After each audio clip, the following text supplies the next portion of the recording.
Andrew, how you doing? I'm good, thank you, Sam. How the devil are you today? I'm all right. It's a lovely afternoon, isn't it? It's grand. It's got to look at that. The sunshine. It's sunny and it's not rainy and it's not depressing or grey at all. And I didn't rub sausage meat all over your keyboard today. I highly doubt that. Tony Khan has a new Turner-related idea for AEW. There are reports of unhappiness among talent behind the scenes in New Japan Pro Wrestling, and WWE are apparently trying to sign an indie wrestling sensation. Find out who in a bit. So we kick things off this week with the news that Tony Khan's got a bit of a new idea, Andrew. And it all kind of stemmed from the fact that Dynamite is going to be moving over to TBS, and then the idea of the TNT title was brought into question. Is that going to remain the TNT title? Is it going to become the TBS title? Well, then it was confirmed it's going to remain the TNT title. But from this week's Wrestling Observer newsletter, Khan has said regarding a secondary title that he has a different Turner idea that he thinks is cool. Now, there's nothing more concrete at the time. It was just something mentioned in passing, but I'm just trying to think about what it could possibly be, because AEW could realistically add another belt if there is another show. I think, they could go down that route. I don't think they'll quite, brand split the entire thing and have two sets of belts, but, there may be another belt or something else. What do you reckon? Yeah, that was my sort of thinking, was perhaps another belt, or I was also thinking, because we've got quite a few shows now, I didn't know if there would be a brand split, perhaps. I think you're right. I quite like AEW's all just one singular sort of thing, which is nice.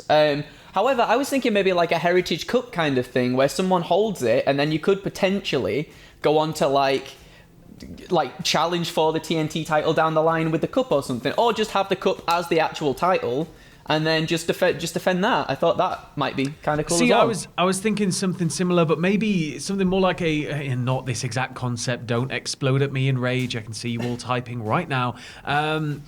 I was thinking something more like a King of the Ring concept with a trophy where you win a tournament, you get the trophy, and that will set you up for something. But then you are that trophy winner for an entire year. And then it means you can, every single year, you can put somebody else into that. I think that might work pretty well, but I guess we're just going to have to wait and see and find out what's coming next from Big Tone and his big idea machine. Yes! Come on, Big Tone. There's been an update on Rey Fenix from Wrestling Observer Radio. Now, he's not listed as a participant in the Casino Battle Royal at Double or Nothing, which has led to a bit of speculation. But according to Wrestling Observer Radio, he's out of action due to an unspecified injury. So it could be absolutely anything. His last match was on April 14th on Dynamite. He teamed with Pac to lose to the Young Bucks. But even though he's not wrestling, he's going to be hosting an exhibition of his art, which will be showing at his and Penta's co-owned Republic of Lucha store in Pasadena, starting from this weekend. So whatever it is, it can't be too debilitating, I guess, if he's able to, be present at an art gallery, an art exhibition, and be there and have it all exhibited, and I'm sure he's going to be around for that. You got to be around for your exhibition, right? Exactly, yeah. So, well, fingers crossed he does come back soon, and hopefully it isn't too serious, and we can see him back on our screens very shortly. But I think it's quite nice to see that he's got another outlet other than wrestling, that he can sort of just be like, he's out with injury. A lot of wrestlers, I think, kind of struggle with that and having to wait until they can get back into the ring. But it's nice to see that he's got this other outlet that he can pursue whilst on the back burner getting well and stuff. So yeah, absolutely.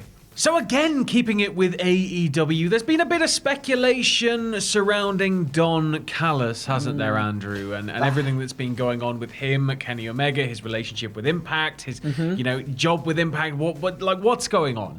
Oh my goodness, let me tell you, Sam. So on the May 13th TV show, before they removed him, there was a vignette where Scott D'Amore talked about how Callis has to choose between being an executive for Impact and being Omega's manager, and it came across like the beginning of a storyline. But we were told this is what they were doing, like a story to mirror the real life stuff, and the impression was that it would end in a TV storyline with Callis then becoming a part of AEW, and that at that point Callis would no longer actually be an executive on camera with Impact. But somebody has changed the website long before the story played out.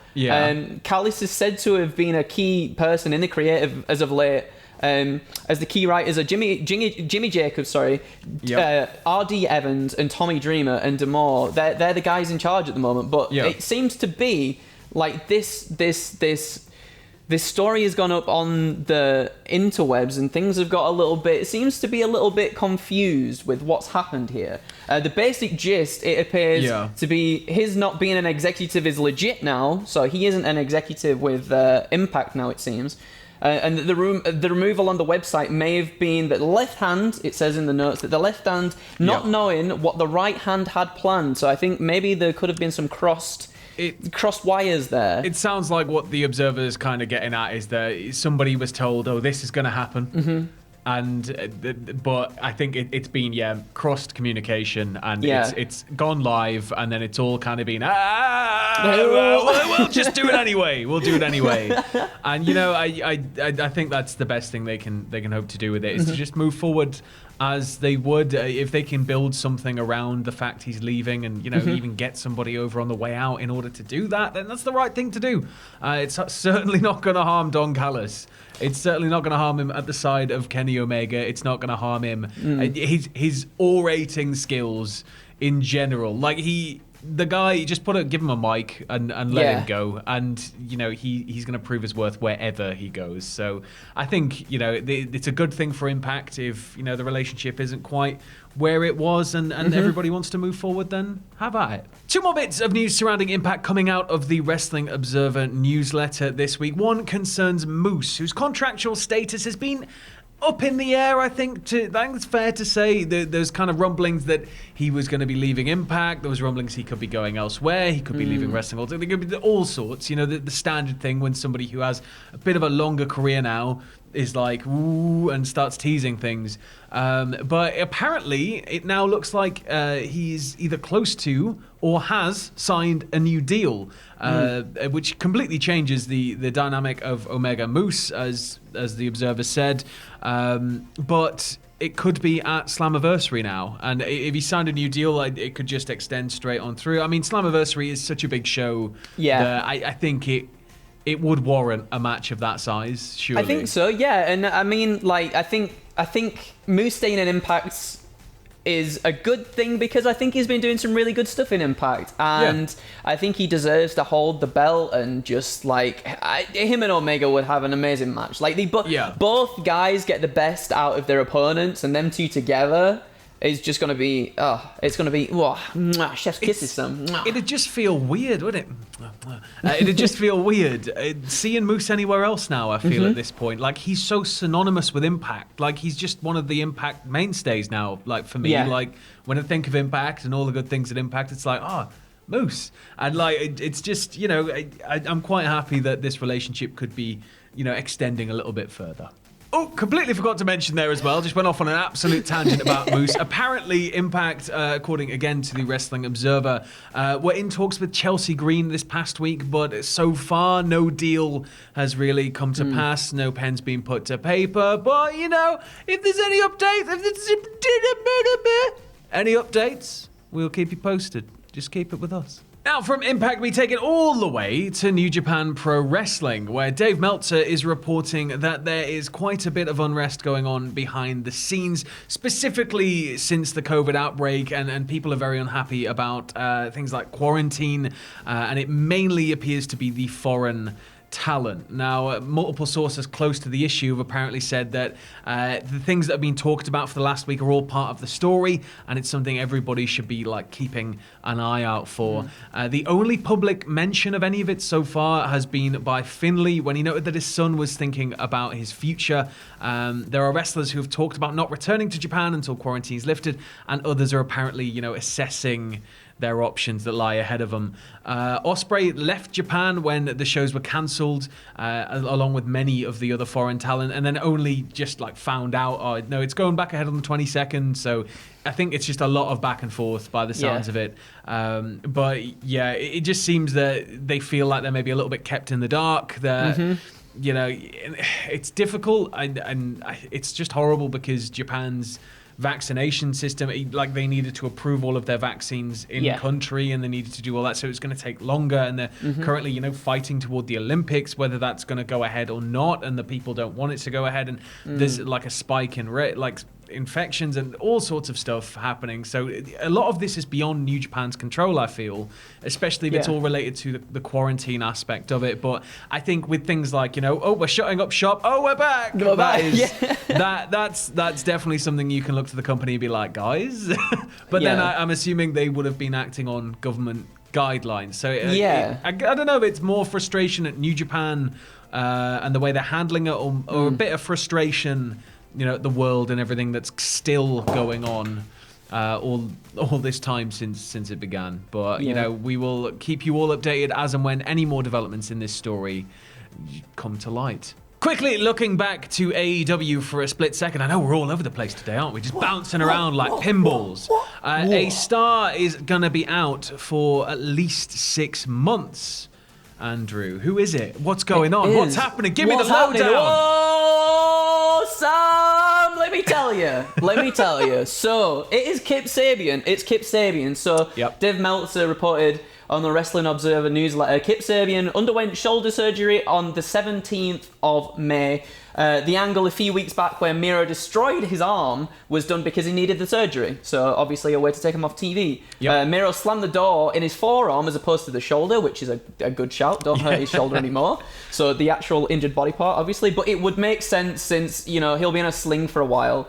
Shoulder surgery, depending on the nature of it, is usually a 6 months plus situation. So we just wish the best to Kip Sabian, and hopefully he recovers very, very soon, and we can see him back on the telly. Do you reckon we're gonna get some Miro Kip Sabian fighting? Some blow off matches, I believe so. Yeah, and it's just a good thing that they were able to build to the angle for it. And if he's had surgery on that arm and they've injured that arm, he can still maybe come back when he's feeling a little bit better, but not fully healed in the sling. And this is a way you can just build and build and build, and you can get you can, maybe he's like John Cena and he's just all good to go in 2 weeks. You can still put him in that sling and have Miro attack him, and then people will be like, what are you doing? No, because and I think it allows you to build to a nice little blow off between the pair there.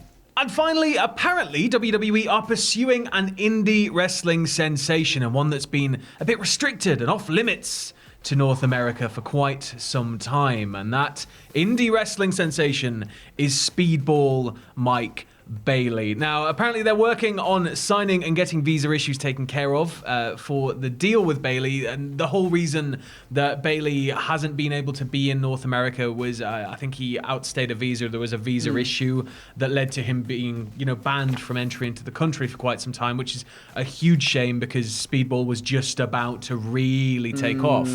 And I think it's only natural for WWE to want a piece of Speedball Bailey. I mean, the speed, the pace at which he moves, the style in which he wrestles is very unique. He brings just his own aura to the table. Even though, he's a high flyer, he hits a lot of stuff. There's just something about Speedball Bailey where it just sets him aside a little bit. He's just, the way he wrestles, everything, the bare feet, all sorts. Just kick pads. He's so amazing, and like on the indies, has obviously proved as well that he can go with bigger boys. Like we've seen him go against Keith Lee, I think, in OTT and stuff, and the smaller guys too. Like he's perfect for any scenario I think that you place him within.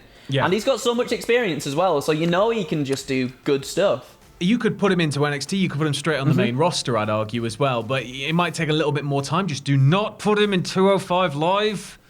Do not put him in 205 Live. But, if they were to pursue him, but at the same time, I imagine every American company currently is trying to pursue Speedball Bailey because, again, he's a hot commodity. He's not been around on the US scene in quite some time now. So, fingers crossed he ends up where he wants to be and he's happy wherever he ends up.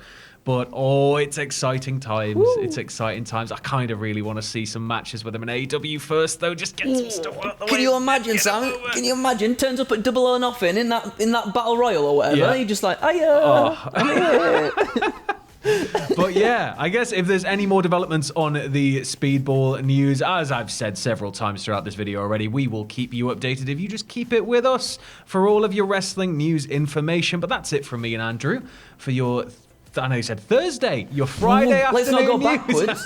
Come on now. It's the end of the week, Sam. Right. So, yes, we will catch you all next time. I'll be back tomorrow with some news. 2 videos, I believe, for you lovely, lovely people. Andrew, what are you up to this weekend? Just watching films, playing games, doing all the chill out things, and that's about it. Yeah. Nice. Well, have a good weekend, mate. Have a Thank good you. weekend, everybody else. And I'll see you tomorrow for some more news.